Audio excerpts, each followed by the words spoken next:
قیصر روم کے دربار میں نا ایک بڑی مشہور روایت ہے کہ جب اس کے پاس نبی پاک صلی اللہ تعالی علیہ وسلم کے نبوت کے بارے میں اطلاع پہنچی تو اس نے کہا یہاں کوئی سردار ہونا ہے اہل عرب کا تو لاؤ، تو ابو سفیان کو لے گئے۔ تو ابو سفیان اس وقت مسلمان نہیں تھے، کہتے میں نے پوری کوشش کی کہ کسی طریقے سے انہیں نبی پاک علیہ السلام کے بارے میں کوئی ایسی بات بتاؤں کہ معاذ اللہ ان کا ذہن بگڑے۔ ابو سفیان کہتے ہیں میں نے بادشاہ سے کہا، میں نے کہا بادشاہ ایک عجیب بات بتاؤں تمہیں؟ نہ بتاؤ۔ کہنے لگے انہوں نے ایک عجیب دعویٰ کیا ہے کہ میں رات کے تھوڑے سے حصے میں مسجد حرام سے مسجد اقصیٰ گیا ہوں، پھر ساتوں آسمانوں ساتوں زمینوں لو کرسی اور سب کو دیکھ آیا ہوں۔ اب اس دور میں نا جو بندہ اونٹ کی سواری پر یا گھوڑے کی سواری پر مسجد حرام سے مسجد اقصیٰ جانا چاہتا تھا اسے 2 مہینے لگتے تھے، اور یہاں قرآن کہتا ہے لیلن، پوری رات نہیں، رات کا بھی تھوڑا سا حصہ۔ تو آپ یہ بات مانتے؟ وہ قیصر روم چپ کر گیا۔ بات بڑی مشکل تھی کہ رات کے تھوڑے سے حصے میں مسجد اقصیٰ جانا آنا، یہی بڑا مشکل تھا، اور پھر آگے کی بات تو ویسے ہی براء البراء ہے۔ وہ ابھی چپ کیا ہی تھا کہ اس کے پیچھے نا ایک راہب بیٹھا تھا، عبادت گزار جو مسجد اقصیٰ میں عبادت کرتا تھا۔ وہ کہنے لگا بادشاہ ٹھہر جا، مجھے ایک بات یاد آئی ہے۔ کہا جناب سنائیے۔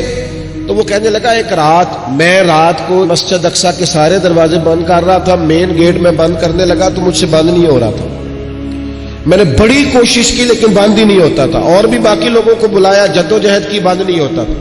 پھر میں نے بڑھائی کو بلایا، مستریوں کو بلایا، میں نے کہا یہ کیا ہو گیا ہے؟ تو وہ کہنے لگے چھت تھوڑی نیچے آ گئی ہے، دروازہ دب گیا ہے، اس وقت کچھ نہیں ہو سکتا۔ کہتے میں دروازہ کھلا چھوڑ کے چلا گیا، لیکن جب میں صبح آیا نا تو خوشبو ایسی انوکھی تھی کہ وہ نا دل اور دماغ کو معطر کرتی چلی جا رہی تھی۔ رنگ ڈھنگ نہ دو، تھوڑی دیر ہوئی ایک آیا کالیاں زلفاں والا، تھوڑی دیر ہوئی ایک آیا کالیاں زلفاں والا، اے بھی 2 گھڑیاں میرے من وچ رکیا ہے۔ تھوڑی دیر ہوئی ایک آیا کالیاں زلفاں والا، اے بھی 2 گھڑیاں میرے من وچ رکیا ہے، اے بھی 2 گھڑیاں میرے من وچ رکیا ہے، تے کر گیا نور اجالا، نیرا اجالا نہیں، نور اجالا۔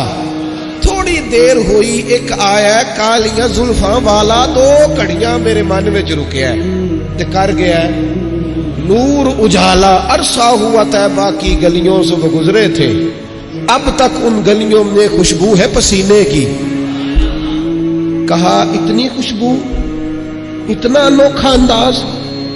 اور پھر میں نے اچانک نظر کی تو مجھے نا وہاں جانور کے بندنے کے آثار بھی نظر آئے، اور پھر جب میں اندر گیا تو میں وہ رعنائی بتا نہیں سکتا بادشاہ کیا تھی، اور حال یہ تھا کہ اب میں نے دروازہ بند کیا ہے نا تو دروازہ بھی آرام سے بند ہو گیا۔ وہ گڑبڑ نہیں تھا، وہ کسی روکنے والے نے روکا تھا۔ وہ کیوں رکا تھا؟ ہمارے صوفیاء کہتے ہیں آپ کو پتہ ہے کہ 18,000 سال کا سفر نبی پاک علیہ السلام نے طے کیا، لیکن جب حضور تشریف لے گئے تو پانی چل رہا تھا تو چلتا رہا، کنڈی ہل رہی تھی تو ہلتی رہی، بستر گرم تھا تو گرم رہا، اور کائنات ساری کی ساری روک بھلا کیوں گئی؟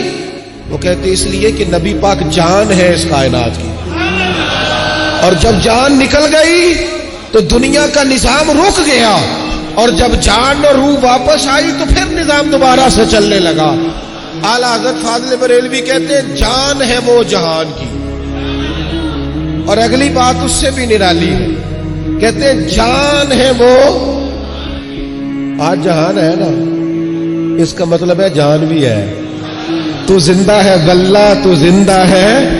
کہتے ہیں جان ہے وہ جہان کی، اور جان ہے تو جہان ہے، اگر جان ہے تو جہان ہے، کروں تیرے نام پہ جاں فدا، نام بس ایک جان 2 جہاں فدا، میرا 2 جہاں سے بھی نہیں جی بھرا، میں کروں کیا کروڑوں جہاں نہیں۔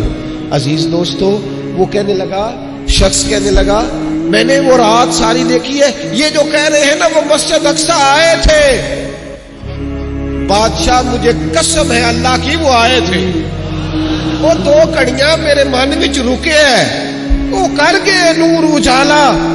ابو سفیان کہتے ہیں جس بات پر میں انہیں گڑبڑ کرنا چاہتا تھا ان کی تصدیق تو بغل سے نکل آئی. سبحان الذی اسری بعبدہ